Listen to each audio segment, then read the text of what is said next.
নির্বাচন কবে হবে এ নিয়ে সবচেয়ে বেশি যেই দলটির আশা আকাঙ্ক্ষা বা উদ্বেগ টেনশন সেই দলটি কিন্তু হচ্ছে বাংলাদেশ জাতীয়তাবাদী দল বা বিএনপি। ডক্টর মোহাম্মদ ইউনূসের সরকারের প্রতি যতই দিন যাচ্ছে ততই আস্থা হারাচ্ছে বিএনপি। বিভিন্ন বক্তব্যে সেটা বোঝাই যাচ্ছে। যদিও দলীয় কমান্ডের পক্ষ থেকে এক ধরনের বক্তব্য দেওয়া হচ্ছে, বাট বাকি যারা সাইডলাইন নেতারা আছেন তারা দিচ্ছেন ভিন্ন রকম বক্তব্য। আর দিন শেষে আজকে আহ, প্রধান উপদেষ্টার বাসভবন যমুনাতে সাক্ষাৎ করেছিল বিএনপির যারা ঊর্ধ্বতন নেতারা আছেন তারা।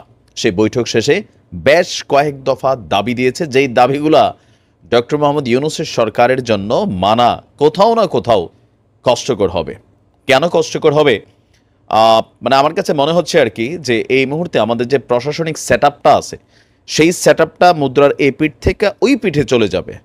তো এই যে সেট এই পিঠ টু ওই পিঠ, এই যে একটা অন্তর্বর্তী অবস্থান তৈরি হবে বা প্রশাসনে থাকা লোকেরা তাদের মধ্যে ভয়ভীতি উদ্বেগ কাজ করবে, এখান থেকে একটা নেগেটিভ সিচুয়েশনে তৈরি হতে পারে। আবার এটাকে শক্ত হাতে হ্যান্ডেল করতে পারলে হয়তো আরেকটা পরিস্থিতি তৈরি হবে। তো কি সেই দাবি যেটা নিয়ে টেনশনে থাকা উচিত আমাদের অন্তর্বর্তী সরকারের?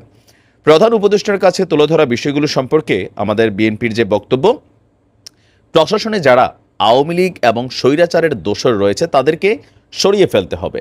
এখন এই যে কথাটা যে সরিয়ে ফেলতে হবে, ধরেন এখানে কত পার্সেন্ট লোক আছে আপনি যদি কাউন্ট করেন, গত 16 বছরে বাংলাদেশের যতগুলা প্রশাসনিক বড় বড় পদ আছে, লাইক ধরেন এসপি, ডিসি, তারপর আইজিপি বা প্রশাসনের সচিব, উপসচিব, জেলা প্রশাসক, এই যে ধাপে ধাপে বিএনপি কিন্তু শুধু ওই জায়গাতে থাইমা নাই, আনটিল ইউনিয়ন পরিষদের চেয়ারম্যান পর্যন্ত বদলানোর জন্য তারা কিন্তু আহ্বান জানিয়েছে। শুধু তা না, অন্তর্বর্তী উপদেষ্টা সরকারের আরো অনেক কিছুই তারা পরিবর্তনের কথা বলছেন, যেটা হয়তো বা রাতারাতি সম্ভব না। তো বিএনপি বলছে যে জেলা প্রশাসনে যারা অভিযুক্ত এবং নিয়োগপ্রাপ্ত সেগুলোর নিয়োগ বাতিল করতে হবে, চুক্তিভিত্তিক কিছু নিয়োগও বাতিল করতে হবে। অন্তর্বর্তী সরকারের মধ্যে আবার দুই একজন আছেন যারা এই বিপ্লবের স্পৃহাকে থামাতে চান, তাদেরকেও সরিয়ে ফেলতে হবে। যারা 15 বছর ধরে পদোন্নতি বঞ্চিত তাদের নিরপেক্ষতার সাথে পদোন্নতি দিতে হবে। তো স্বাভাবিকভাবে গত 15 বছর কারা পদোন্নতি বঞ্চিত, এটা আমাদের বাংলাদেশের একটা রাজনৈতিক ট্রেন্ড আছে। যখন আওয়ামী লীগ ক্ষমতায় থাকে, বিএনপির রাজনীতি করছে জীবনে, এর একটা স্টেটাস দিয়েছে, একটা প্রোগ্রামে গিয়েছে স্কুল কলেজ জীবনে, যেটা একটা এভিডেন্স আছে, তারাই কিন্তু পদোন্নতি বঞ্চিত হয়েছিল স্বাভাবিকভাবে। আবার যখন বিএনপি আসবে, আওয়ামী লীগওয়ালারা পদোন্নতি বঞ্চিত হবে। এটাই হচ্ছে বাংলাদেশের প্রেক্ষাপট। তো 15 বছর যারা পদোন্নতি বঞ্চিত তাদেরকে এখন জায়গায় আনতে হবে, মানে বিএনপির সেটআপটা ক্রিয়েট করতে হবে। মির্জা ফখরুল বলছেন বিচার বিভাগ, বিশেষ করে হাইকোর্টে যারা নিয়োগ পেয়েছে সব দলীয় বিবেচনায় এদের ব্যাপারেও তারা পরামর্শ দিয়েছে ডক্টর মোহাম্মদ ইউনূসকে। দলকানা বিচারকদের অপসারণের কথা বলা হয়েছে। নতুন করে পাবলিক প্রসিকিউটর নিয়োগ করতে হবে। দুর্নীতি, খুন এবং হত্যা মামলায় যারা গ্রেফতার হয়েছেন তাদেরকে জামিন দেওয়া হচ্ছে। এ বিষয়ে প্রধান উপদেষ্টার কাছে উদ্বেগও প্রকাশ করেছেন মির্জা ফখরুল। এই বিষয়টা নিয়ে আওয়ামী লীগের একটা বক্তব্য, ইউনূস সরকার ক্ষমতায় যাওয়ার পর সুইডেন আসলাম থেকে শুরু করে এরকম নামি দামি অনেক বড় বড় সন্ত্রাসীরা মুক্তি পেয়েছে। তো এইটা বিএনপি করাচ্ছে। এখন বিএনপি আবার আজকে বলতেছে এদেরকে কারা মুক্তি করে দিচ্ছে দেশকে অস্থিতিশীল করার জন্য। এটা নিয়ে সরকারের কাছে পাল্টা প্রশ্ন রেখেছে বিএনপি।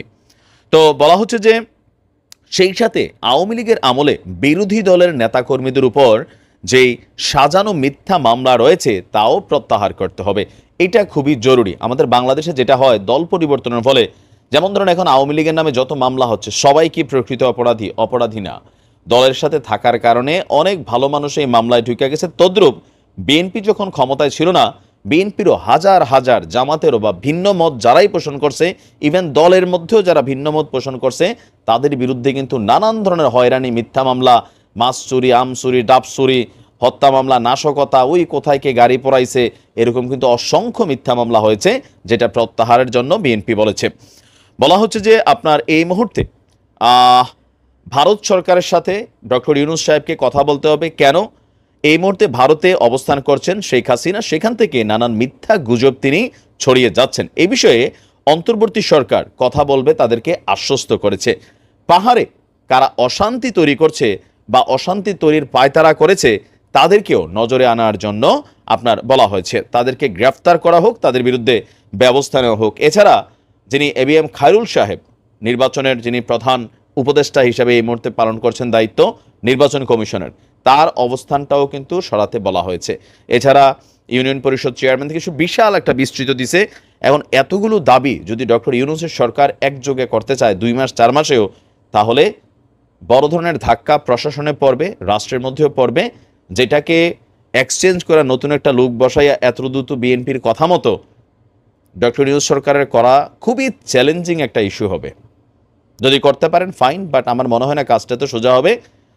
তো একটা আবার নির্বাচনের একটা রোডম্যাপ যত দ্রুত সম্ভব দিতে হবে, বিএনপির স্পেসিফিক বক্তব্য সংস্কারের সময় লাগান, কিন্তু রোডম্যাপ দিতে হবে।